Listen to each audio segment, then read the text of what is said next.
Once there were two kids named Arun and Akash. Both of them were neighbors and were best friends. They used to go to school together and return together and also participated in various functions which only increased their mutual trust and nurtured their friendship. Years passed by and they finished their 10th standard examinations. Arun was brilliant in mathematics and science, and thus he chose science field. On the other hand, Akash was brilliant in linguistics, and thus he went to pursue humanities. For the first few days, they played and enjoyed together, as they had been doing since their childhood. But as time passed, there was a drastic change in Arun's nature. "Hey Arun, where are you? I can't see you in the park," said Akash while talking to Arun on his phone. "Sorry buddy, but I wouldn't be able to join you today," said Arun. "But why?" asked Akash. "I have a lot to study and will not be able to come for a few days," said Arun, and he cut the phone hastily. Arun neither responded to Akash's call nor did he accompany him to the school anymore. One day, Akash spotted Arun on the street with his batchmates and asked him to have a word or two with him. "I will call you in the evening, Akash. Right now I am busy," frowned Arun.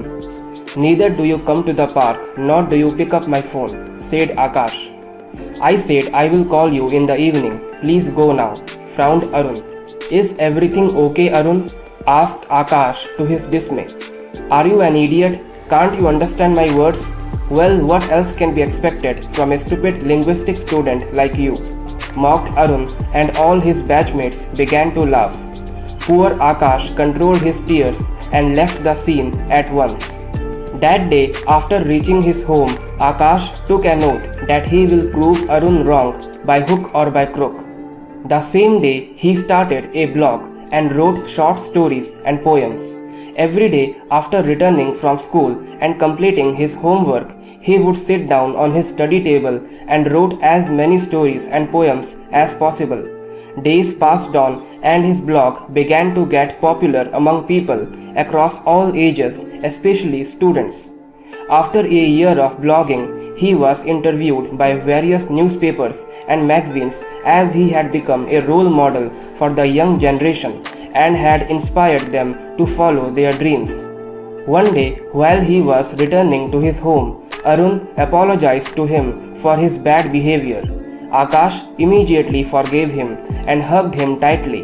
They shunned all the differences that had crept in between them and once again became best friends. My dear brothers and sisters, each one of us is unique and is blessed with different talents. Talent is an inborn quality that gives you a smart way to achieve. Talent is futile unless you go for it.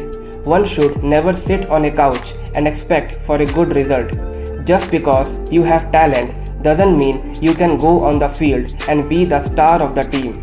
Hard work beats talent when talent fails to work hard. Whereas hard work is more important than talent, as talent will only carry one so far. If one is not willing to put in the work to harvest and cultivate their talent, then the talent itself is essentially useless.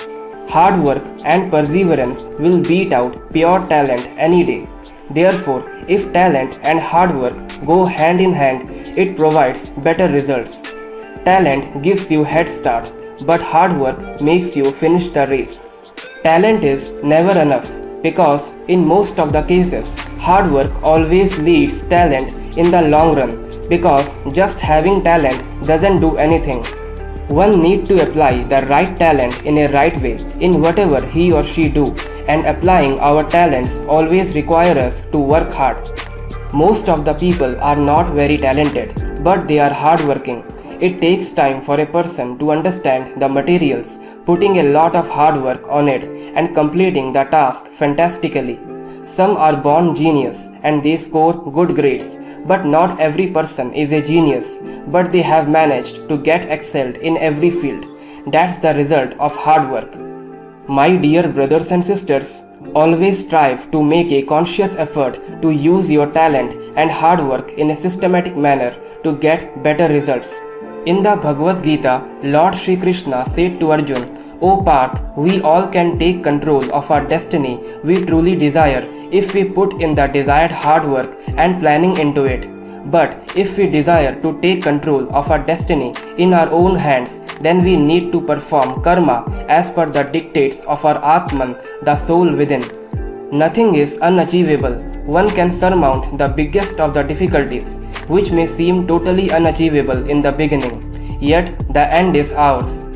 Gurudev Rabindranath Tagore rightly said, everything comes to us that belongs to us if we create the capacity to receive it. Lokmanya Bal Gangadhar Tilak rightly said, life is all about a card game. Selecting the right card is not in our hand, but playing well with the cards in hand determines our success. Mahatma Gandhi rightly said, people often become what they believe themselves to be. If I believe I cannot do something, it makes me incapable of doing it. But when I believe I can, then I acquire the ability to do it, even if I didn't have it in the beginning. That's all, my dear brothers and sisters. I hope you learn something from this story and from the words of these great people. Subscribe this channel and press the bell icon for more videos like this. Thanks for watching. Hare Krishna.